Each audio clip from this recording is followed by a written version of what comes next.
The market glows like a battlefield at dawn. Charts alive with green and red, the rhythm of price flickering like pulse. Every trader steps into this arena thinking they're fighting the market, chasing victory one candle at a time. But the real battle doesn't unfold on the screen. It happens in the quiet space between your thoughts. The hidden enemy isn't volatility or algorithms or manipulation. It's something much closer. It's the part of you that needs to win, that fears being wrong, that whispers, you should have known better. In the beginning, trading feels simple. You study charts, find patterns, follow setups. You tell yourself that logic rules here. But the first time you take a loss, not a small one, but the kind that burns, something shifts. Your heart races. Your mind starts defending itself. You justify, you double check the chart, searching for a reason, any reason to believe you were right. That's when the hidden enemy wakes up. It doesn't roar, it seduces. It tells you the market was wrong, not you. And that's how it starts. An invisible war between your rational self and your ego. The ego isn't evil. It's just scared. Scared of being humbled, scared of looking foolish, scared of losing control. It disguises itself as confidence, but underneath, it's fragile. It wants to be right more than it wants to grow. And in trading, that's deadly. The best traders don't win because they predict perfectly. They win because they understand their inner enemy. They know that the market is neutral. Only they add meaning to it. Every loss is data, not punishment. Every mistake is feedback, not failure. But to reach that mindset, you have to face the mirror without flinching. You have to admit that sometimes the problem isn't your strategy, it's your pride. The hidden enemy thrives on attachment, to profit, to identity, to the idea of control. The only way to defeat it is through awareness. Notice when you're trading to prove something. Notice when you're taking a setup out of frustration. Awareness doesn't erase ego, it exposes it. And once you see it clearly, it loses power. Trading, at its core, is self-mastery, disguised as finance. The market is just a mirror, and every tick reflects who you really are. When you stop fighting the chart and start observing yourself, that's when the real progress begins. Because the moment you recognize the hidden enemy isn't out there, you finally start to win the war within. The story of Ethan Ward truly began the day he thought he had the market figured out. For months, he'd been disciplined, studying, journaling, managing risk. His entries were patient, his exits deliberate. He wasn't making huge money yet, but his curve was smooth, consistent, a slow climb upward. He believed that if he just kept following his plan, success was inevitable. Then came the week that changed everything. It started with one perfect trade. The market aligned exactly as he'd predicted. Textbook structure, clean breakout, volume confirmation. Ethan entered with confidence, and within an hour, his trade was deep in profit. He exited with a 10R win, a number he'd never reached before. His hands shook, heart pounding, adrenaline surging. For the first time, he felt not just competent, he felt powerful. That night, he couldn't sleep. His mind replayed the trade again and again, rewriting the story in his head. I saw it coming. I knew it. The next morning, he opened his charts with new energy. He saw patterns everywhere, not because they were clear, but because he wanted them to be. His careful patience was replaced with confidence. He thought, maybe I finally cracked it. His lot sizes doubled. The second trade of the week also hit profit, though barely. By the third day, he wasn't even checking his plan. He was trading from instinct, from feeling, from ego. By Friday, he had turned a modest account into something impressive. Friends congratulated him in trading forums. You're killing it, they said. Ethan felt unstoppable. Then Monday came. The setup looked good, but not perfect. Still, his confidence from last week lingered like a shadow behind him, whispering, you know what you're doing. He entered big, bigger than ever before. The market hesitated, reversed sharply, and within minutes, half his profits were gone. His chest tightened, a voice screamed inside, don't let it end like this. He re-entered immediately, same direction, same bias, double size. The chart dropped again. By the end of the session, he was down more than he'd made in the entire previous week.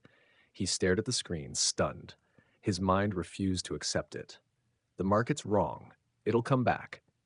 He refused to close the trade. He watched as losses deepened, his cursor hovering over the close button, but his ego held his hand frozen.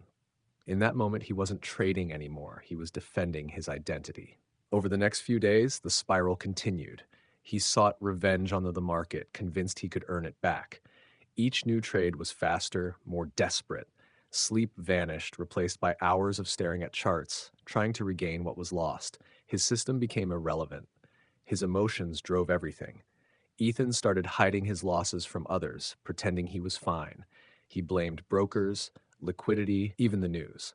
But deep down, he knew. The voice that had whispered victory now mocked him. Every loss wasn't just a financial blow, it was a wound to his pride. By the end of the month, his account was almost empty. The same charts that once made him feel like a master now felt like a mirror reflecting his weakness. The room was silent, except for the faint hum of his computer fans. He looked at the blinking cursor on his journal entry. Blank. There were no words. Finally, he closed his laptop, leaned back, and whispered to himself, "It wasn't the market that beat me. It was me." That realization hit harder than any loss. He sat there in the dark, feeling both defeated and strangely relieved. For the first time in weeks, he wasn't pretending. He allowed himself to see the truth. His downfall hadn't been bad luck or poor strategy. It had been his ego masquerading as confidence. The next morning, Ethan didn't trade. Instead, he opened his old journal and began reading. He found the notes he'd written months ago, patient reminders. Stick to the plan. Trade small. Stay detached. He smiled sadly. Those words came from a version of himself he'd lost somewhere along the way.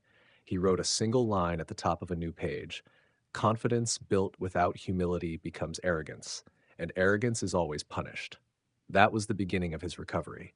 Over the following weeks, he started small again. One trade a day, tiny position sizes, full journaling. Every time he felt the urge to prove himself, he stopped and breathed. He wasn't chasing wins anymore, he was rebuilding discipline. Slowly, the chaos in his mind quieted.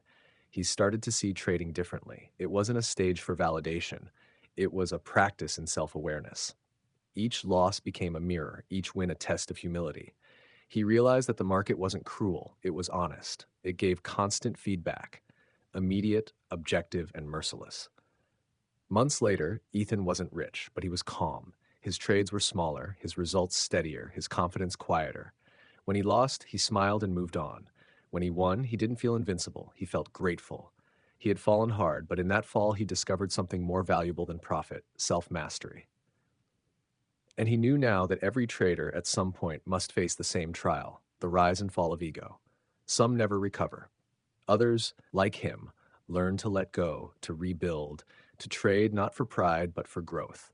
The market had broken him once, but it had also rebuilt him into something stronger, not a better predictor, but a better person. To understand ego in trading, you first have to understand what ego truly is. It isn't arrogance in its loudest form, not just the trader bragging about their wins or mocking others. Ego is far more subtle, more dangerous, because it hides behind reason. It wears the mask of confidence, logic, and conviction, but underneath it is fear. Fear of being wrong, fear of losing control, fear of insignificance. For traders like Ethan Ward, ego began as a quiet whisper. "You're getting good at this." It felt harmless, even motivating. But over time, it became an inner dictator, demanding to always be right, punishing any sign of doubt. Ego turned every trade into a personal test of identity. A win meant validation, a loss meant failure. Ego in trading is the mind's way of protecting the illusion of control. When you win, it convinces you that your skill caused it. When you lose, it tells you that the market was unfair. It thrives on attachment, to being correct, to the story you tell yourself about who you are. But markets don't care about stories. They care about probability. A trader driven by ego sees patterns not because they exist, but because they want them to exist. Confirmation bias becomes their companion. They scroll through charts looking for proof that their idea is right, ignoring every sign that it might be wrong. Ego turns information into ammunition. It doesn't seek truth, it seeks justification. The irony is that ego disguises itself as confidence, yet it feeds on insecurity. True confidence says, "I can handle being wrong." Ego says, "I can't afford to be wrong." That difference defines the line between growth and destruction. In the early stages of trading, ego can even feel useful. It gives courage to press the buy button to take a risk. But as skill grows, the same force that once fueled progress becomes the very thing that blocks it. Ego doesn't evolve, it inflates. It takes credit for every success and denies responsibility for every loss. It transforms the trader from a student into a self appointed master, and the market loves nothing more than to humble masters. Ego thrives in three psychological territories: control, certainty, and self worth. First, control. Every trader dreams of control over the chart, over risk, over outcome. But markets are chaotic by nature. Ego can't handle chaos, so it manufactures the illusion that control exists. You convince yourself that if you just tweak your entry, find the right indicator, or time your trades better, you'll never lose again. That illusion is comforting and fatal. Second, certainty. Ego hates uncertainty because it threatens the self image of "I know what I'm doing." But trading is uncertainty embodied. Every candle, every tick is an unfolding probability. The moment you believe something must happen, you hand your power to ego, because now, when it doesn't happen, your identity is shaken. Third, self worth. Ego links your value as a person to your success as a trader. It whispers, "If I lose, it means I'm a failure." So every loss becomes personal, every drawdown emotional. You're no longer analyzing data, you're defending your self esteem. The real danger is that ego doesn't show itself during chaos, it shows up after victory. After a streak of wins, ego grows silently, feeding off pride. You start skipping checklists, you start taking intuitive trades, you start thinking you've outgrown the rules that once kept you safe. And slowly, discipline erodes. The greatest traders aren't immune to ego, they've simply learned to recognize it. They understand that ego is a shadow cast by self awareness. You can't destroy it, but you can shine light on it. They learn to observe the thoughts that arise after a win or a loss, to see the mental stories forming before they take over. Ego is subtle because it's always right, at least in its own mind. It rewrites memory. You forget how uncertain you felt before a trade and remember only your confidence. You forget that you hesitated and recall only your precision. It protects your self image at all costs, even if it costs your account. So, what is ego in trading? It's not the loud voice shouting, "I'm the best." It's the quiet one saying, "I can't lose." It's not always arrogance. Sometimes it's desperation disguised as confidence. It's that invisible force that makes you break your own rules, ignore your risk plan, chase missed setups, or double down on bad ones. Trading without ego doesn't mean trading without confidence. It means confidence grounded in humility. It's understanding that mastery isn't about being right. It's about staying objective. It's realizing that being wrong doesn't mean you're bad. It means you're learning. In truth, ego is part of you. You can't exile it completely, but you can learn to live with it wisely. Like fire, controlled, it gives light. Unchecked, it burns everything. Ethan once said later in his journey, "My biggest wins used to feed my ego. Now they test it." That shift is the essence of growth. It's the moment when a trader stops trying to conquer the market and starts trying to understand themselves. The market, after all, is a mirror. It reflects not just price, but psychology. Every candle shows who's patient, who's impulsive, who's humble, and who's proud. And when you finally see that the market isn't attacking you, it's revealing you, that's when ego loses its grip. So, what is ego in trading? It's the invisible lens that distorts reality. It's what turns data into emotion, strategy into story, and probability into pride. And understanding it, truly understanding it, is the first step toward trading freedom. There's a reason ego feels so powerful. It's ancient. It's built into the human brain, forged in the same fires that once helped our ancestors survive. Back then, ego wasn't about arrogance or pride, it was protection. To be wrong meant danger. To lose control meant death. Over time, that survival instinct evolved into something subtler, a deep, instinctive need to defend the self. And in trading, where every decision feels like a test of intelligence and control, that instinct awakens like an old beast. For Ethan Ward, ego didn't appear suddenly. It crept in quietly, in moments of tension and uncertainty. Each time he took a trade, a small part of him wanted not just to profit, but to be right. It wasn't greed, not at first. It was self-preservation. Each trade became a reflection of his worth, a silent conversation between his identity and the market. The human brain craves certainty. It loves patterns, cause and effect, reward and punishment. But the market offers none of that. It's unpredictable, nonlinear, indifferent. Every trade is an experiment with uncertain outcome, a coin toss dressed in complex data. For a mind built to seek control, that's unbearable.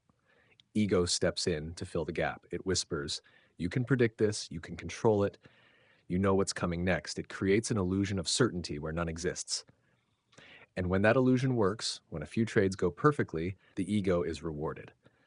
Dopamine floods the brain, the same chemical released when you win a race or receive praise or survive a threat. The brain learns quickly. Being right feels good, being wrong hurts. And just like that, trading becomes emotional conditioning. You're no longer trading the market, you're trading your own sense of self. This is why ego takes over, because it feels safer than humility. Humility accepts risk and uncertainty. Ego rejects them. It needs to believe it's in control. It defends against the psychological pain of loss by rewriting the story. The market was manipulated. The setup was fine. It's not your fault. It offers comfort at the cost of growth. Ego is also fueled by comparison. In modern trading culture, social media filled with screenshots of massive wins, traders boasting of funding and freedom, it's easy to tie your self-worth to performance. You see others succeeding and think, "I should be there by now." That comparison breeds frustration, and frustration feeds ego. You start forcing trades, chasing opportunities, trying to prove you're just as good. Ego transforms trading from a craft into a competition. Then comes revenge trading, the ego's favorite game. After a loss, your logical brain knows the right move. Step back, analyze, reset.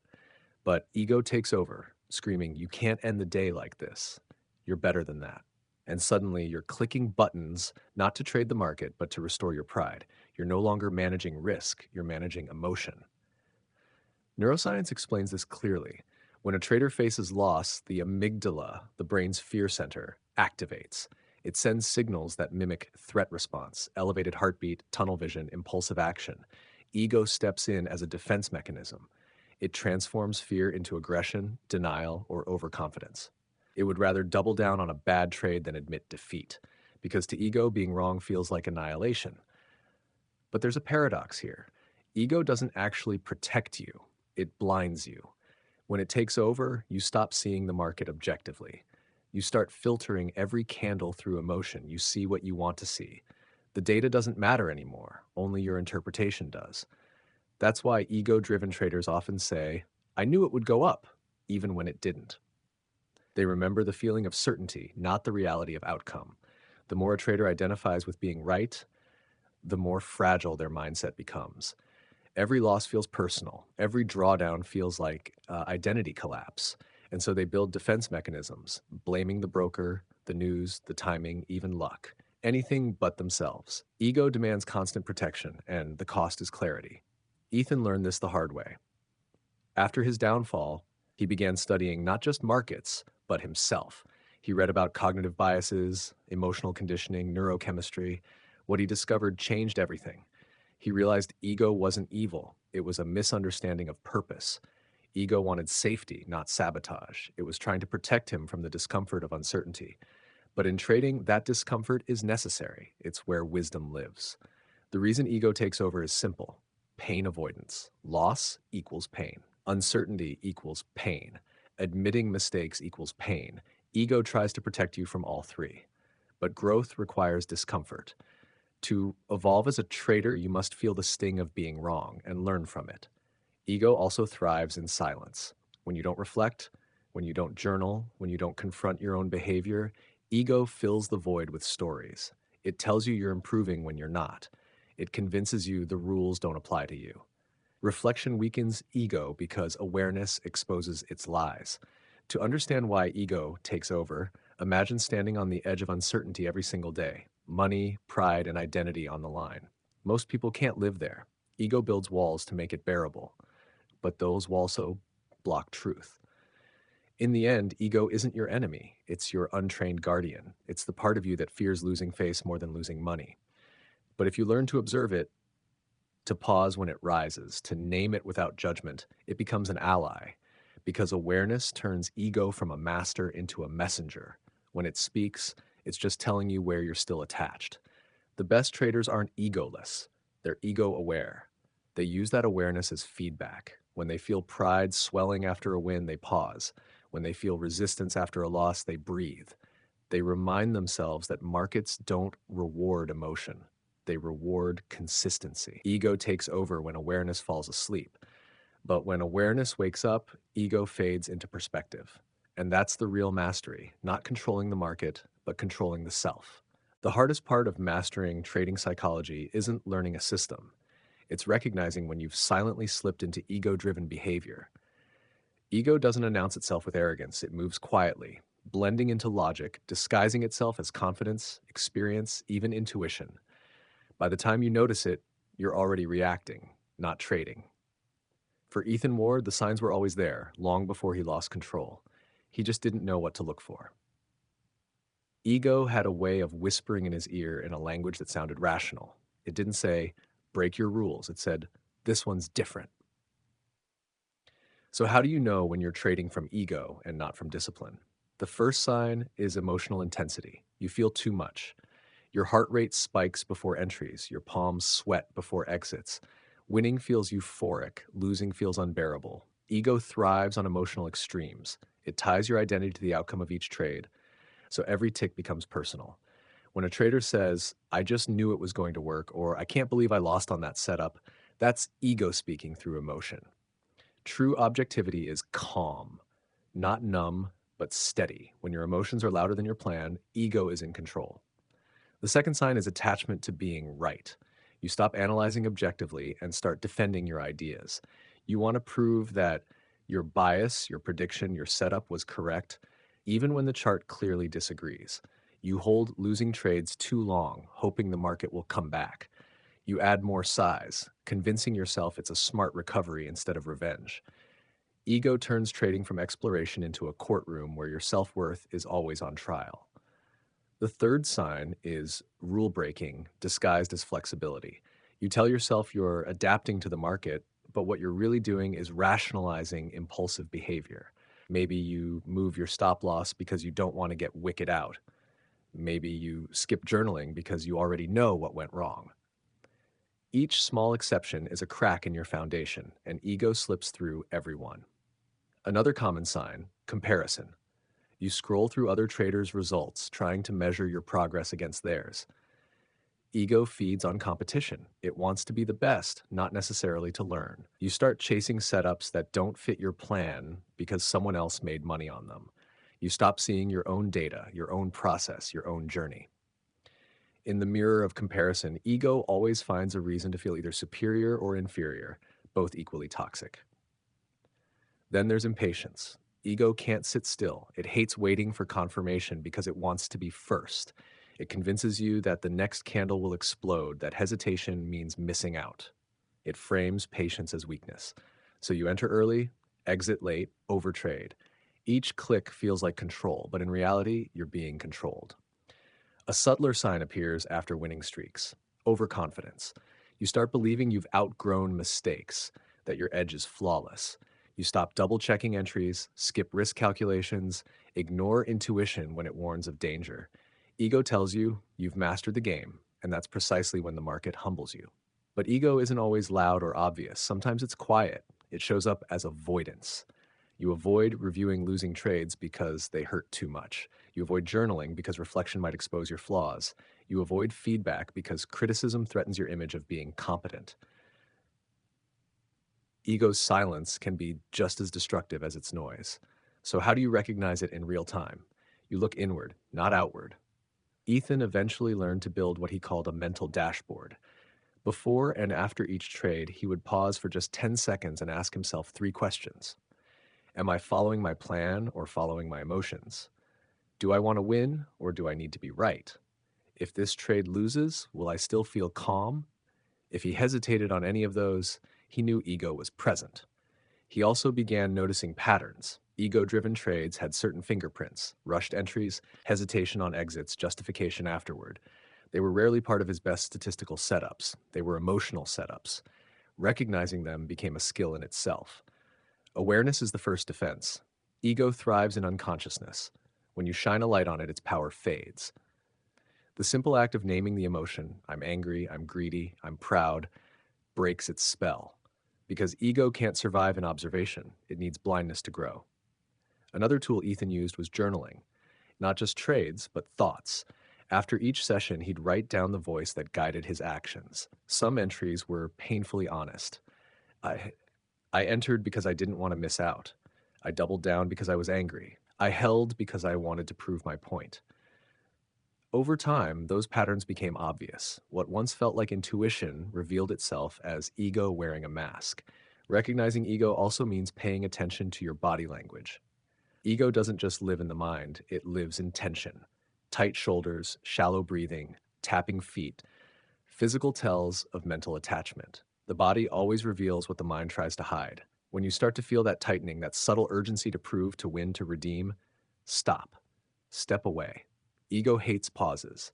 Silence disarms it. Take one deep breath, and it loses its momentum. Most traders think ego is only dangerous after success, but it also feeds on fear. Fear of missing out, fear of failure, fear of irrelevance. Ego doesn't care whether you're winning or losing, it just wants attention. It thrives when you identify with your results. That's why the best traders detach completely. They don't say, I was right. They say, the setup worked. They separate self from outcome. The final sign, perhaps the most important, is resistance to humility. When someone points out your mistake and your instinct is to defend instead of listen, that's ego.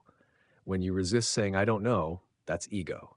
When you ignore data because it contradicts your belief, that's ego. In the end, recognizing ego isn't about judging yourself, it's about understanding yourself. You can't trade without ego entirely, it's part of being human, but you can learn to see it before it blinds you. Every trader fights two markets, the external one of price and the internal one of pride. Ethan learned that the real skill wasn't predicting price movement, it was predicting his own behavior. When he could see ego rising in the form of impatience, pride, or denial, he knew to stop. He'd step back, close his charts, and breathe. Because the trade you don't take when ego is loud is often the most profitable one of all. Recognizing that you're trading from ego is only half the battle. The real challenge and the true transformation begins when you decide to stop. Because ego doesn't vanish overnight. It's persistent, adaptive, and deeply woven into how you think, feel, and trade. You can't destroy it. You have to understand it, tame it, and learn to work with it. For Ethan Ward, this was the hardest lesson. After losing everything once, he made a quiet promise to himself. He wouldn't trade until he learned to master his emotions. But mastery, he discovered, didn't mean never feeling them. It meant not obeying them. The first step in stopping ego-driven trading is detachment, learning to separate who you are from what happens in the market. Most traders blur that line completely. A win feels like personal success. A loss feels like personal failure. But trading results are not a reflection of your worth. They're reflections of your process. The market doesn't care about you, and that's a gift. Because once you accept that, you can stop taking outcomes personally. Ethan began to practice a simple mantra. The trade is not me. He repeated it before every entry. It reminded him that each decision was just one of thousands he'd make in his career, not a statement of identity, just an execution of probability. The more he detached from outcomes, the more freedom he felt. The second step is redefining success. Ego defines success as being right. But true trading success isn't about accuracy, it's about consistency. It's about following your plan regardless of how it feels. Ethan stopped asking, did I win? And started asking, did I execute correctly? This small shift rewired his mindset. It took pressure off results and placed it back on discipline. He realized that trading is like martial arts. You don't win by fighting harder, but by maintaining form under stress. Discipline becomes the shield that protects you from ego's impulsiveness. The third step is building awareness rituals, structured pauses that create distance between emotion and action. Before each session, Ethan wrote down his emotional state: calm, tired, anxious, confident. He didn't judge it, he just noticed it. That awareness gave him early warning signs. If he saw restless or angry, he reduced size or didn't trade at all. Ego thrives in unconsciousness. Awareness starves it. During trades, he practiced the three-breath rule. Whenever he felt the urge to act impulsively, to move a stop, to chase a move, to double down, he took 3 slow breaths before touching the mouse. Those few seconds often saved him from ego-driven mistakes. Breathing interrupts emotional feedback loops and reactivates rational thinking. It's simple, but powerful. The fourth step is embracing humility. Every trader says they respect the market, but few actually do. Respect means accepting that you can't control what happens next. It means acknowledging that your analysis could be wrong and being okay with it. Ethan learned to view losses not as insults, but as feedback. The market wasn't punishing him, it was teaching him. Every stop out was a lesson in probability. Every drawdown was an invitation to grow stronger. To strengthen humility, Ethan began journaling differently. Instead of focusing only on technical notes, he added a mindset reflection section. After each session, he asked, "Where did ego speak today? Where did I resist listening to it? What did I learn about myself?" This habit turned trading from a battle into a dialogue, not between him and the market, but between him and his own mind. The fifth step is creating distance from the screen. Ego feeds on immediacy. It needs constant feedback, constant proof. Stepping away breaks that cycle. Ethan began scheduling mandatory breaks during volatility spikes, especially after big wins or losses. At first, it felt uncomfortable. His mind screamed to stay, but the longer he practiced, the more clarity he gained. When you leave the screen, you regain perspective. The chart looks different when your heartbeat isn't tied to it. He also learned to take time completely off trading, entire days devoted to nothing market related. Hiking, reading, meditation, activities that grounded him in reality outside of numbers. Ego hates stillness because stillness reveals truth. Another method that transformed him was mindful visualization. Before each session, he closed his eyes and pictured two versions of himself, one led by ego, impulsive, defensive, reactive, and one led by awareness, calm, disciplined, detached. He imagined both sitting at the desk. Then, consciously, he chose which one would trade that day. It was a mental ritual that turned intention into identity. The sixth step is forgiving yourself. Ego thrives on shame just as much as pride. When you punish yourself for mistakes, you reinforce the same identity that caused them. Ethan learned to treat himself like a scientist, studying results, not judging them. He reframed failure as data. When he lost, he asked, "What did this teach me?" Not, "What's wrong with me?" Self-compassion became his greatest form of discipline. The final step, and the deepest one, is letting go of the need to prove. Every trader, consciously or not, starts with something to prove, to family, to friends, to themselves. Ego feeds on that story. But true mastery begins when you no longer trade to prove, but to improve. When your motivation shifts from validation to growth, ego loses its fuel. Ethan reached this stage after years of struggle. He stopped trying to beat the market. Instead, he started trying to align with it. He realized that trading isn't about domination, it's about harmony. The market doesn't reward confidence, it rewards awareness. It doesn't punish mistakes, it reveals them. There came a morning when he opened his charts and felt nothing. No rush, no fear, no need to prove. Just he entered a trade calmly, managed it according to plan, and accepted the outcome without emotion. That was the day he knew ego no longer ruled him. It was still there, whispering, waiting, but it no longer decided. The truth is, you never fully stop trading from ego. You simply get better at catching it sooner. You learn its voice, its tone, its timing. You begin to see it as part of the process, not an enemy, but a teacher reminding you to stay conscious. When you stop trading from ego, you don't become emotionless. You become balanced. You act, not react. You observe, not chase. You stop needing the market to validate you. And that's when trading becomes what it was meant to be all along. Not a fight for identity, but a practice of awareness. There comes a point in every trader's journey when the focus shifts from charts and profits to something deeper. The metrics no longer define success, the mind does. Building a trader's mindset beyond ego isn't about becoming emotionless, it's about becoming emotionally intelligent. It's learning to see yourself not as a participant in chaos, but as the calm within it. For Ethan Ward, this evolution began when he stopped asking, "How do I win more?" and started asking, "How do I think better?" He realized that technical mastery without psychological strength is like a powerful engine without a steering wheel. It can move fast, but not in the right direction. The trader's mindset is built, not born. It's a deliberate construction of habits, beliefs, and inner discipline. It's forged through repetition, humility, and awareness. And it begins with one truth. The market doesn't test your strategy, It tests your ability to stay centered when uncertainty strikes. Step 1. Embrace uncertainty as home. Most traders resist uncertainty. They crave control, clarity, and confirmation. But the market is unpredictable by nature. To fight it is to fight reality. Ethan learned to stop treating uncertainty as an enemy and start treating it as his training ground. Each unpredictable candle became an opportunity to strengthen his ability to stay calm. Instead of saying, I don't know what will happen, he started saying, I don't need to know. That shift transformed anxiety into acceptance. He learned that true confidence doesn't come from knowing outcomes, it comes from trusting your process regardless of outcomes. Every time he faced the unknown and stayed composed, he built a little more mental armor.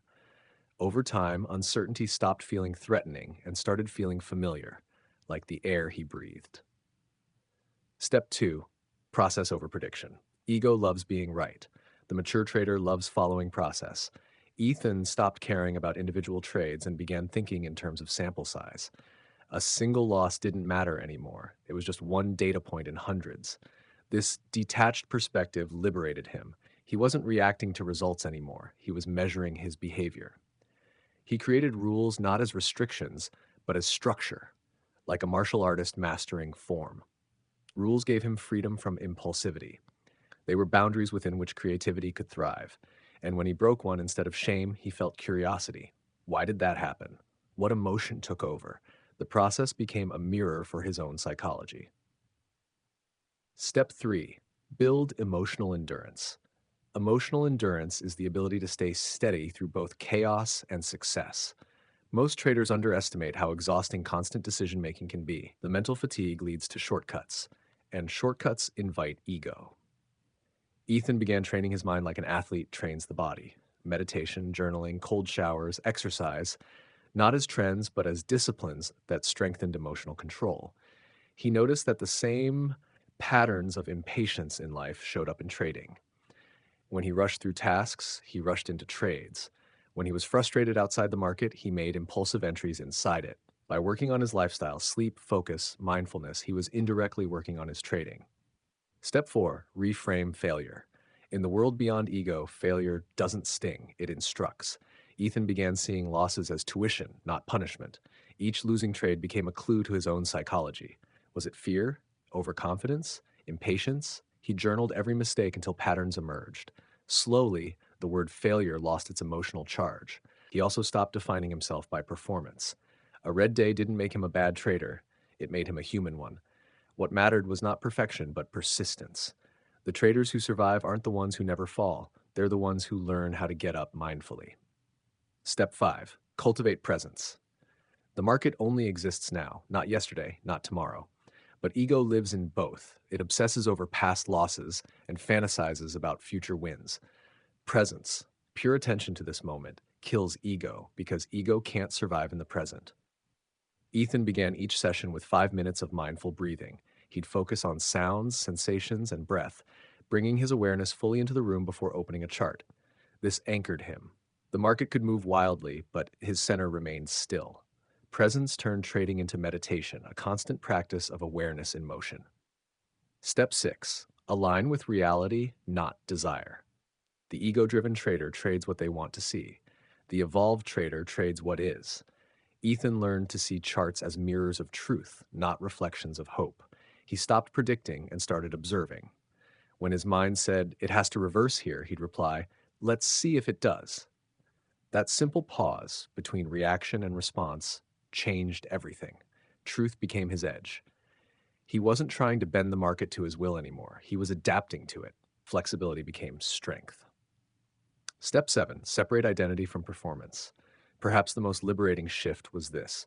Ethan realized he was not his P&L. His worth didn't fluctuate with equity.